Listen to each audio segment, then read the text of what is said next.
Here's the rest of our onboard cameras. Justin Allgaier, Brian Vickers, Kevin Harvick, Carl Edwards, Stephen Wallace, Jamie McMurray, Paul Menard, and you already heard from Trevor Bayne.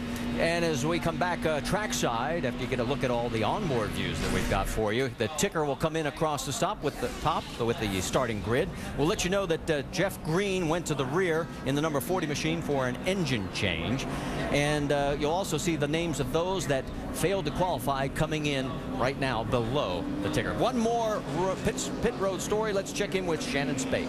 Well, Marty, because of his 30th place finish last week at Texas, Carl Edwards has dropped outside the top 3 in points for the first time in almost 2 years. Now, Edwards, one of the drivers pulling double duty here today, over 800 miles at this mentally exhausting racetrack. His strategy on the Cup side was to drop back, wait till the end of the race, and then make his move.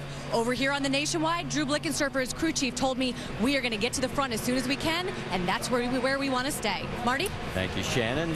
Let's talk a little bit about what we'll see over the next 117 laps on this 2.66-mile oval at Talladega Superspeedway.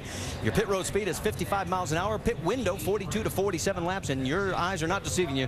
It's the highest bank of all NASCAR racing, 33 degrees.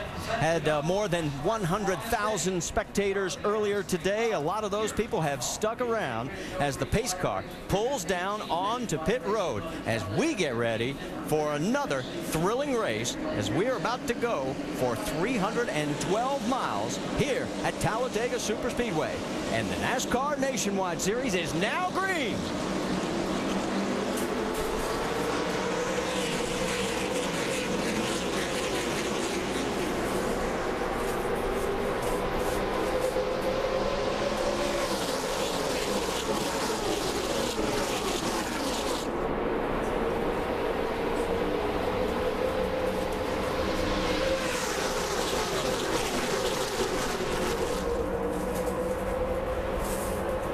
Brian Keselowski, the 26, pulls up and starts falling to the rear. We can also tell you Scott Lagasse started on pit road. He had to come down right before they went green. It's Kevin Harvick leading that inside line.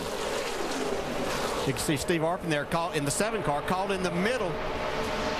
This is a lesson he's going to learn early. That middle is probably not where you want to be. Yeah. Welcome to NASCAR, son. You're supposed to be following that 88 of Jamie McMurray, not in front of him. Well, at least he's getting some help there now. He's got a teammate that's willing to get up on his bumper and see if he can push him back and get him in a hole. Arpin in the 7, and yes, they've changed the paint scheme. First time it's been in the GoDaddy colors.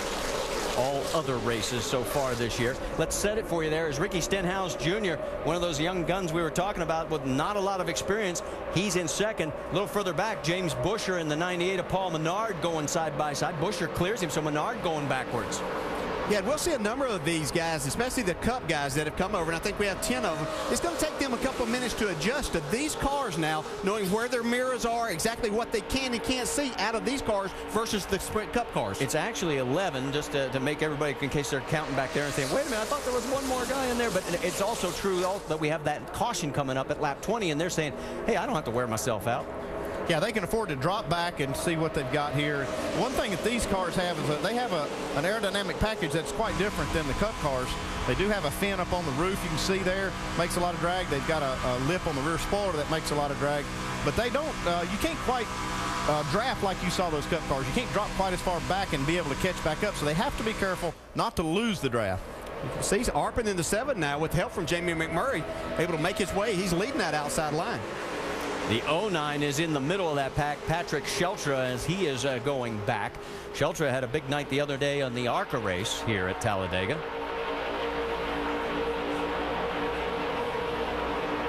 Coming back to complete lap number 3, it is Harvick, Stenhouse, Carl Edwards 3rd, and Shelby Howard in 4th. And he had a great qualifying run as Shelby with his best starting position of the season, and there he is in that long freight train with Jason Leffler right behind him and also Parker Kligerman. You're talking about a lot of guys there that, as you mentioned early on, that we haven't heard be up in the front of the starting order, and in particular the first part of these races. But you know, this is great experience for those guys to race around guys like Kevin Harvick, who just won a Cup race, and you know, see what makes them different, what puts them up there in that position. Somebody sliding up the hill right there. Like maybe Parker Kligerman? Yeah, I think Parker did get out of line. Oh, he's going to learn a rookie lesson here. Yeah, he might have seen that in the Cup race to where he saw a line coming and the guys would pull over it. He just didn't pull far enough and get himself in front of that to take advantage. Now he's going to head way back. And Justin Allgaier waves to him as he goes by. Harvick still up front, picking up right where he left off. Second place is Stenhouse, Edwards, Howard. And Howard, to give you an idea, his best run this year has been 16th at Nashville. So early in this race, he's doing really well. Further back, look at this. We're getting 3 wide action already in the NASCAR Nationwide Series. The 66, that is Stephen Wallace on the left side. Let's go on board with him. There's Joe Nemechek. And boy, you talk about a guy who's got a lot of records for the Nationwide Series. Here at Talladega, it's Joe. Yeah, he is a restrictor plate driver, and this is his team, and he puts a lot of emphasis on this type of racing as a team owner, so he really likes this style of racing. Second on the win list at this track with 2, 1 behind all-time leader Martin Truex. He has the most top 5s with 6 and the most poles with 5. So front row Joe, it's one of the places he got his name. The 3 wide racing continues. We've got to step just aside for a bit. There's your top 5 after 5 of 117 laps here at Talladega.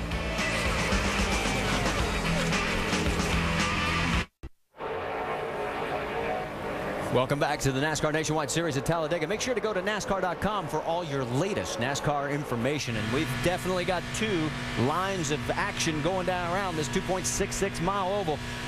On the inside, Kevin Harvick, and now Ricky Stenhouse right behind him. On the outside, you've got Carl Edwards and the 7 car of ARPA. Now, just a few moments ago, while we were in break, watch the push. Yeah, Carl Edwards saw this group coming on the outside, so he pulls out to get the push, and it pays off for him. He gets the lead, getting by Harvick right here. The one thing you got to remember, and you mentioned it right at the beginning, these cars do not match up from rear bumper to front end. Well, they line up pretty good. They just don't line up quite as good as the Cup cars do because they were designed to do that. They actually designed that car so those bumpers lined up perfectly. These cars line up okay. And now you see some real racing going on. Jamie McMurray now making it 3 wide, diving for that middle we were talking about. Dave, what's the latest on the 88? Well, he's picking up where he left off in that Cup race. He started 26, and he's all the way up to the front of the pack. When he finished at the front of the pack, you may have missed it right at the top of the show. Of course, you're obligated to go to the media center, talk to the media about where you, how you race, and he finished way up in the Cup race, 2nd place. So he had to go do all that. As they were starting engines, he was hustling to get to his race car and buckle himself in. Didn't appear to make any difference to him at all. He's racing to the front.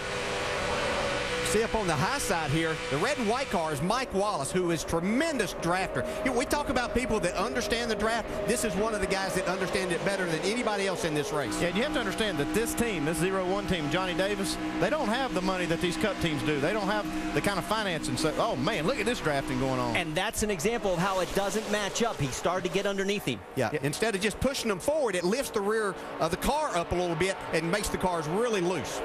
So Allgaier backs out of it just enough to let Mike get control. And right in front of him is the 22, and that is Allgaier's teammate, Brad Keselowski. And Keselowski did not have a good run in the Cup race. Well, back to what I was saying earlier about money, that's one of the things about this big racetrack and all this drafting. It's a big equalizer. There's a lot of guys that really feel like they've got a chance to win this race. Mike Wallace really feels like he can win this one. Look at the 88. McMurray tucked up right underneath Carl Edwards, trying to put the pressure on race leader Kevin Harvick. Harvick still has Stenhouse right behind him. Look at the push. They have moved into the lead. Now, I didn't think we'd see this kind of phenomenon going on with the 2 cars like we saw with the Cup car, but there's a little of it right there. Yeah, you can do it, but I was told by these guys that even though you can do it here, you can do it for a shorter period of time. There's not as much opening there. These cars, for some reason, don't get the air, and they run hot much quicker. Did you notice that 7 car Steve Harper's looking around saying, what happened to all my escorts? My help. They left me. Welcome to NASCAR, rookie. So far, he was running in the ARCA race also. Patrick Sheltra finished 2nd in that race a couple of days ago.